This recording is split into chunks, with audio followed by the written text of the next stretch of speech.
I'm Taylor Burton-Edwards. I'm Director of Worship Resources here at Discipleship Ministries. My role in the See All the People campaign is really that of kind of theological advisor, and even a way you could say ecclesiological advisor, for what does it mean for us as a church to truly see all the people.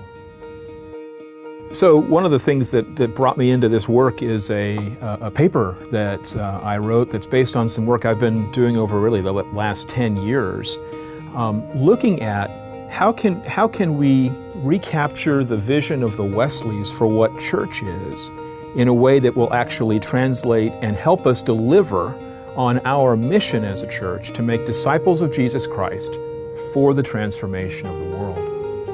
Basically, from about the late 4th century on, if you take a look at what churches were constructed to do, what they're engineered for or built for, it's 4 things. The public worship of God, teaching basic doctrine, basically trying to explain what the Nicene Creed means and people being able to relate to that in some way. Caring for each other within the life of the church is the 3rd piece. And then the 4th is being a reliable institutional player in the local community. And what I think you can see from that point forward is that is what congregations have been built to do ever since, up to the present day.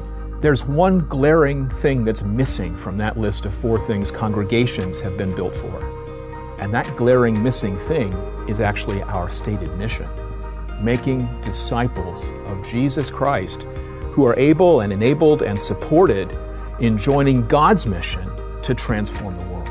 We've got to be out with the people and not just assume that a few people are going to be doing this work. Rather, this is the work that all Christians have been called to if they truly wish to follow Jesus Christ, if they want to be His disciples, or as they put it, if they want to grow in holiness of heart and life. A holiness that is not simply personal and individual, but a holiness that is social, in which we are supporting one another in growing in this way with gifts and joy and hope and the ability that far exceeds what we can ask or imagine.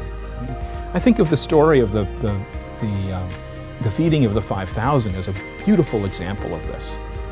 There's a crowd and all the disciples can see is, we can't feed them, we don't have anything. But Jesus says, maybe you don't, this kid does.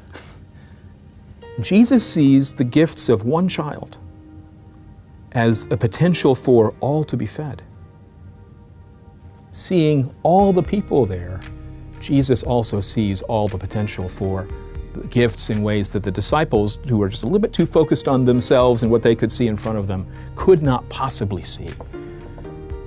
As we begin to really engage this mission of seeing all the people, this vision, perhaps, just perhaps, the Holy Spirit will open our eyes to the gifts of all people around us, that we may no longer sort of artificially divide worship and mission, but see them as leading into and building on each other, so that indeed we worship our way into discipling and we disciple our way into worship.